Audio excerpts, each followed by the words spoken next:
Dele paso en vivo. Ahí está.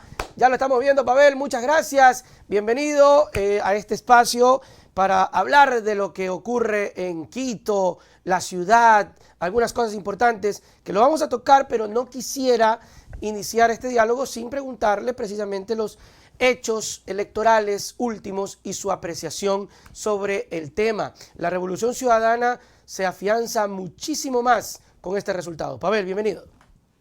Permítame antes de eso, de una posición más analítica, un abrazo solidario y lleno de gratitud, Nelson, a todos los habitantes, particularmente a los de la costa ecuatoriana, a los de Guayas, donde se emite este programa, a los de Los Ríos, a los de Esmeraldas, a los de la queridísima Manabí. En realidad mi abrazo es grande, de gratitud y solidario para todos los ecuatorianos que se expresaron por una fuerza política y que de manera inaudita han sido faltados al respeto de la forma en la que se lo ha hecho. Se los ha criminalizado, se les ha tildado de delincuentes, de narcotraficantes, de lumpen de la sociedad. ¡Qué barbaridad! Quienes deberían trabajar porque el Ecuador esté unido, hoy faltan al respeto y estigmatizan a prácticamente la mitad de la población. Quienes verdaderamente vamos al Ecuador, debemos sembrar no odio, jamás divisionismo, no regionalismo que parecería que lo habíamos superado. Debemos sembrar unidad, porque solamente el Ecuador unido, fuerte, es el que puede darle la vuelta a esta realidad. Solamente un Ecuador fortalecido y unido puede doblegar a la delincuencia, al narcotráfico. Solamente un Ecuador fortalecido y unido puede superar, digamos, la terrible pobreza que sentimos hoy, el desempleo, que es lo que nos agobia. No es porque, ¿qué le digo, Nelson? Si seguramente se instala el narcotráfico en algunas regiones del país, será más por sus condiciones logísticas, no Sí, por la gente no porque la gente sea por naturaleza mala, porque hay un puerto, pero no porque su ciudadanía, ¿no es cierto?, sea proclive, propensa a la delincuencia. ¡Qué barbaridad! Y me parece que eso devela de alguna u otra manera, Nelson, que estamos contaminados y quienes no deberían hacerlo, porque deberían trabajar con un discurso de unidad, están contaminados hasta el tuétano de odio y así no vamos a salir. Así que me abrazo entero, además porque no se ha expresado esa votación, Nelson, y con eso entro un poquito en materia, no se ha expresado solamente en la costa, se ha expresado también en otras partes del país, así que mi abrazo es igual de fuerte, igual de solidario para los votantes de la Sierra, de Pichincha, de Quito, donde se ha crecido de manera significativa la votación por esta opción.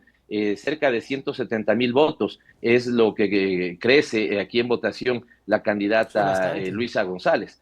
Así que, Nelson, lo primero a decir es que la democracia se fortalece cuando todos vamos a las urnas. Y, por ejemplo, ahí, yo en cambio le expreso mi respeto a todos los ecuatorianos y a todas las ecuatorianas que fueron a votar, independientemente por quién lo hayan hecho, así es. porque un país que entiende, hace vivir a la democracia, sabe que esa es la menos mala de las formas de gobierno. La dictadura, la prepotencia, el autoritarismo, siempre será perjudicial para una sociedad. Así que lo primero que le digo, Nelson, es qué bueno que tengamos un nuevo episodio democrático. Qué bueno que ese episodio democrático permita que los ecuatorianos de distinta naturaleza, clases sociales, estamento, digamos, lugar de nacimiento, puedan expresarse, dar su posición política, eso está muy bien, y sobre eso vemos un país que ha consolidado una suerte de, no de bipartidismo, sino de bitendencia, diría yo, ¿no? Ok. Que va a tener sus puntos a favor y también creo que sus puntos negativos.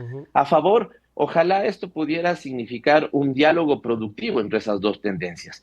En contra, en cambio, es que podría agravar los niveles de gobernabilidad que viene sufriendo el país desde hace algunos años. Así Totalmente. que habrá que saber con madurez y con fortalecimiento institucional y democrático leer los resultados, sobre todo esperar a una segunda vuelta y que el Ecuador se vea favorecido de quien tenga mejores propuestas para este dolido en este momento, sufrido en este momento, Ecuador que necesita más bien discurso de esperanza, de unidad para salir adelante y no de estigmatización, odio y separatismo. Totalmente de acuerdo y pienso que el presidente de la República salió con esta situación perjudicándose él mismo, ¿no? O sea, él solito se hace la campaña mala, él solito se pone la soga al cuello, él fue el que no salió a agradecer a sus votantes porque de una u otra manera son también más de 4 millones de personas que votaron por él y también los termina despreciando, ¿no? Y creo que es importante no caer en el juego de despreciar el voto o despreciar a la gente que ha votado por él,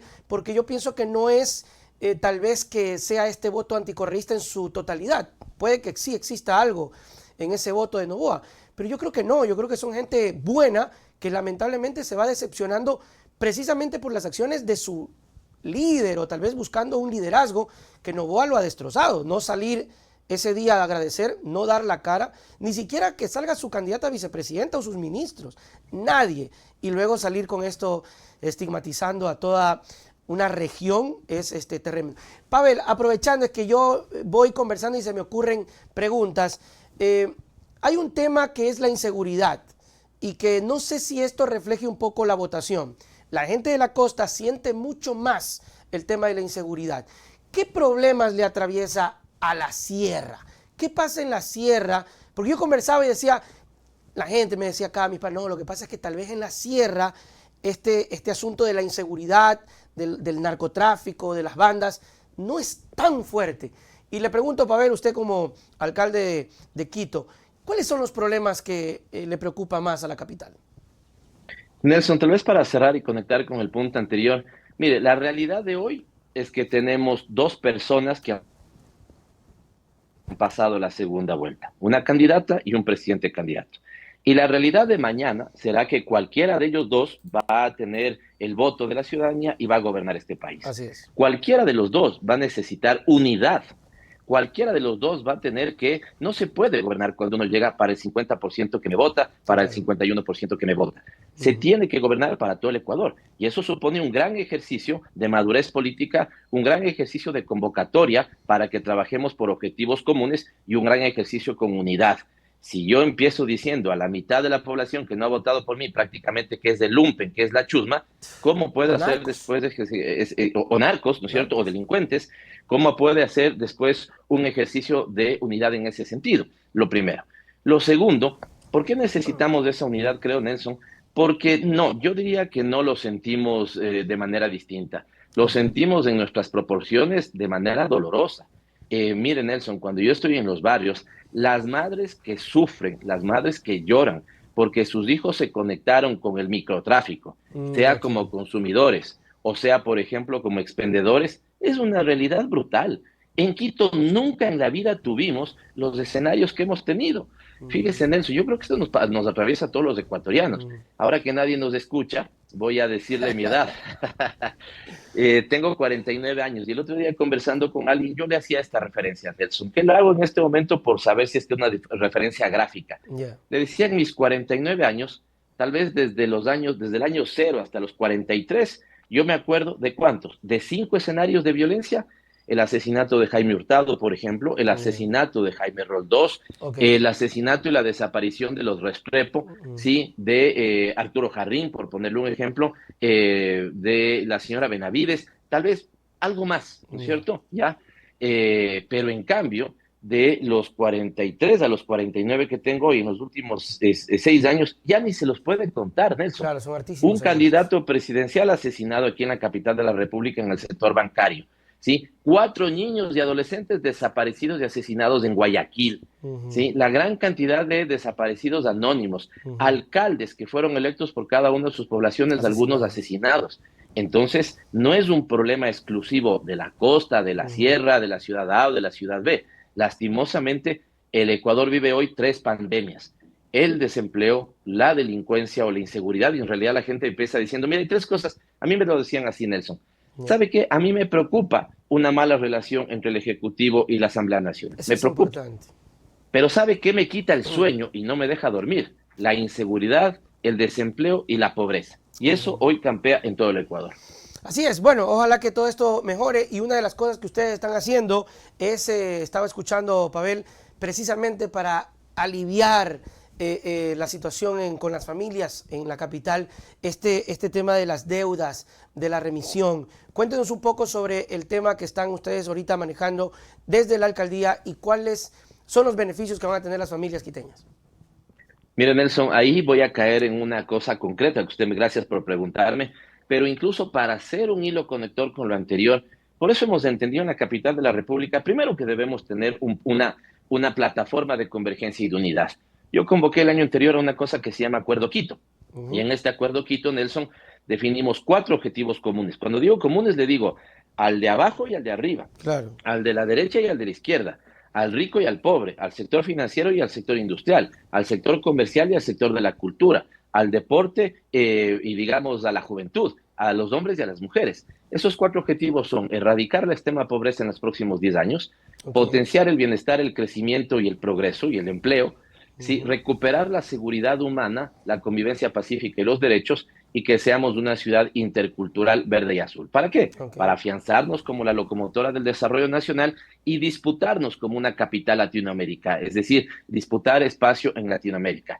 Eso implica, Nelson, que dos de nuestros primeros objetivos, que es erradicar la extrema pobreza y potenciar el bienestar, el crecimiento y el empleo, necesitan apoyo de parte de quienes estamos en la autoridad pública para las familias que más golpeada pueden tener su Ujú. situación económica. Y la medida a la que usted hace referencia es la quinta que yo he trabajado en los últimos 10, 12 meses. Hicimos una remisión tributaria que ya tuvo un buen beneficio el año anterior. Nosotros cobramos, que no lo podíamos cobrar, 53 millones de dólares, 54 en realidad, y la gente que tenía una deuda pudo pagar su capital, pero se le perdonó El intereses, interés. moras y recargos. Ujú. Luego hicimos Súper. una reducción de la patente. Mire, Nelson, la gente que pagaba la patente primero no sabía cómo le calculaban, era chino avanzado. Después le ponían una patente de 60, 80, 120, $200. Ya. Hoy en Quito se paga una patente de $15, todas las personas obligadas, no obligadas a llevar contabilidad. Pasamos de pago promedio $60 a $15. Tercero, aquí hay una cosa que se llama permiso único de comerciante autónomo. Ya. El que ya sacó este permiso en el 2024 se lo extiende automáticamente al 25 y le evitamos la tramitología para que esté más tranquilo, para que no se agobie. Él tiene que salir a vender y no tiene que, en este momento no tenemos que cargarle de trámites inútiles. Lo mismo con la licencia de funcionamiento de actividades económicas, se llama LOAE. Son cerca de 90,000 negocios los que se verán beneficiados. Esto sí espera una segunda votación, segundo debate y votación del Pleno del Consejo Metropolitano para que quienes tuvieron LOAE en el 24 lo tengan Qué extendido en el bueno. 25.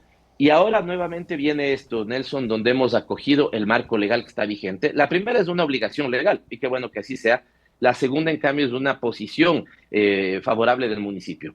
La primera, se extinguirán de manera automática, el ciudadano no tiene que hacer nada, se extinguirán de manera automática las deudas que tienen más de un año y menos de $460 de monto.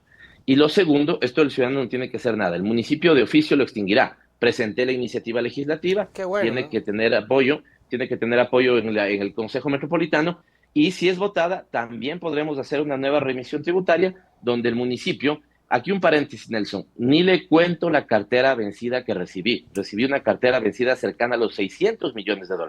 Por lo tanto, todas estas acciones, además, creo que son inteligentes porque nos permiten recaudar a nosotros algo, y esta es la segunda remisión que hacemos, y le permite al ciudadano aliviarse nuevamente, porque si mi deuda es de $120, $140, mi capital eran 100 y los 40 eran de multas, de recargos o de comisiones, me olvido de los 40 y solamente pago los 100. Pero la idea es que en este caso también colabore la ciudadanía y, por ejemplo, para que se beneficie de esto, pague el capital, ¿no? Este es una de Que parte y parte, ¿no? de parte y parte, Nelson, porque los quiteños somos buenos pagadores de nuestras deudas, somos de nuestras obligaciones con el municipio, y esa plata que ingresa al municipio, que hoy es fundamental, porque el gobierno central nos está debiendo, o al menos nos paga con atraso, las obligaciones constitucionales, esa plata que ingresa por el pago de impuestos de los quiteños es fundamental, porque vuelve a los quiteños, pero convertidos en obra. Nosotros estamos Claro. entregando una obra diaria en Quito, Nelson, Qué una obra bueno, ¿no? diaria en Quito, y si no tendríamos esos recursos, no lo podríamos hacer. Así que la plata que el quiteño paga el día de hoy le regresa mañana convertido en parque, vía, adoquinado, aumento de alcantarillado, mejoras viales. Así que eso es lo que estamos haciendo. Una cosa interesante que escuchaba, Pavel, es el tema este de que el ciudadano no tenga que hacer nada, porque créanlo que a veces es feo, turro, cuando uno, no, sí, hay un beneficio, ok, sí, pero tiene que ir acá, acá, vaya para allá, firme acá, vino para acá, y no, ya, para qué, pero en cambio, qué bueno cuando tú llegas, qué bueno, sí. Porque a veces uno ni se entera y tiene Claro. el beneficio. Mire, Nelson, son 166,000 quiteños a los que seguramente les llegará un correo de parte del municipio diciéndole la deuda que usted tenía de $200, ¿no es cierto?, ha sido extinguida. ¿Por qué? Porque ese es el trámite de oficio. Así como también cuando tenemos a alguien que nos debe, le llega un oficio y le dice, señor, señora, usted no está debiendo 200 Pague. dólares a la municipalidad.